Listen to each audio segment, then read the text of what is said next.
Anything else? Any others? Cool. I think that cleared it up.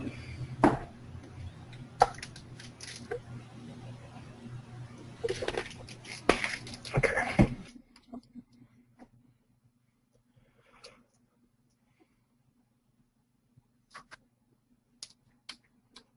Okay. This guy. Okay. So this is probably now going to be where things get a little quiet as I just sculpt away. What I'm going to try and probably focus on is, I guess, nailing this look a whole lot closer now. I have my basic proportions,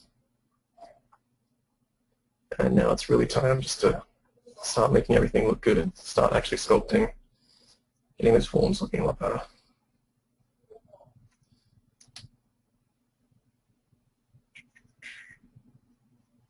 So really,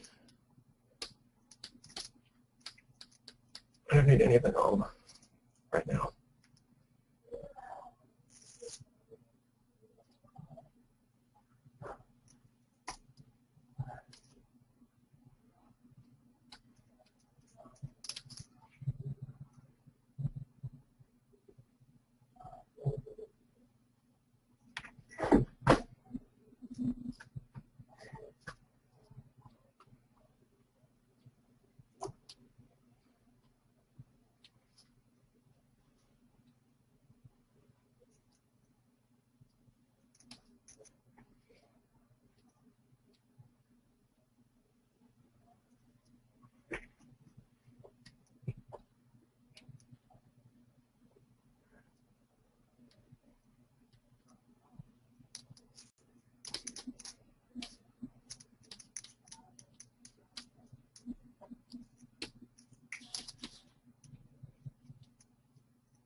So I still don't think I've captured the core shape of this guy yet. So I'm just going to go in and start refining everything, starting with the legs and sort of working my way up and through the concept.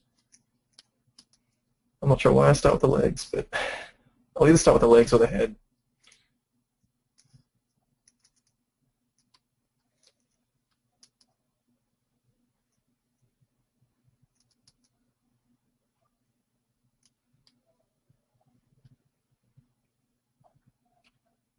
And for the majority of this, it's just going to be me sculpting. So shout out any questions at any point to keep things lively.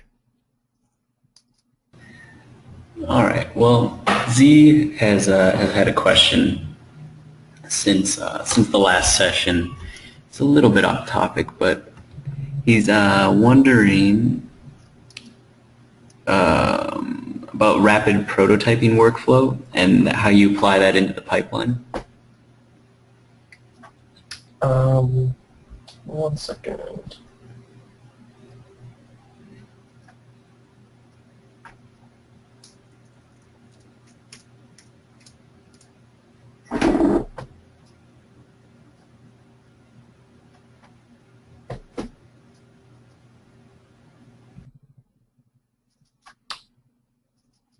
Rapid prototyping and how I fit that into the pipeline.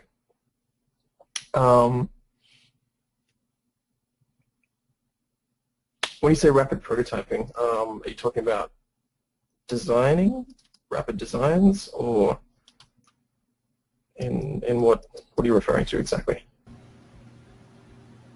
Yeah, let's see if you can clarify. I was thinking 3D printing, but I might be wrong. Oh, okay.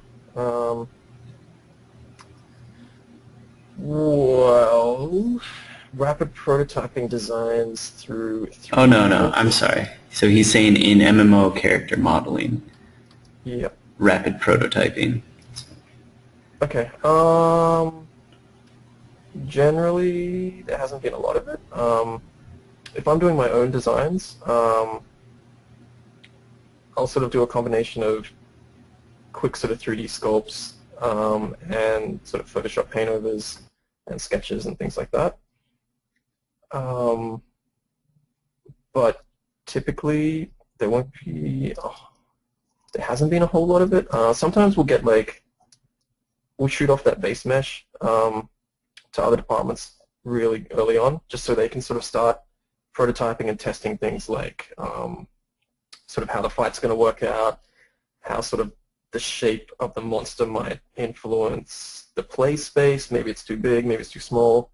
So that's what the base mesh sort of helps us do. It gets it out into these other departments so they can sort of prototype and test what they need to do. We're kind of okay because we have a concept to go off in most situations.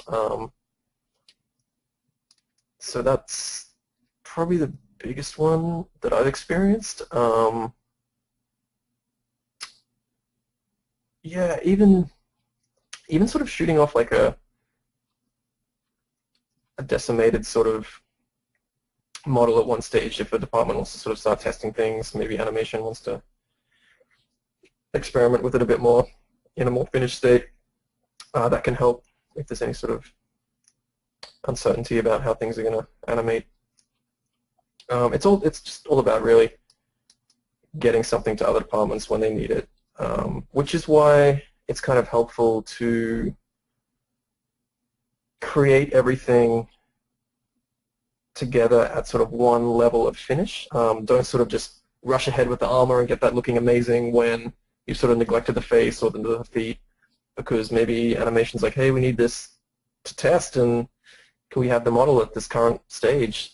And then you'll be like, oh, I've only really just done the armor and I haven't figured out the body nor the tail. And yeah, so if you sort of like work on passes on everything and build everything up at that sort of, as best as you can, at that sort of similar level of quality, it can help you a lot in production.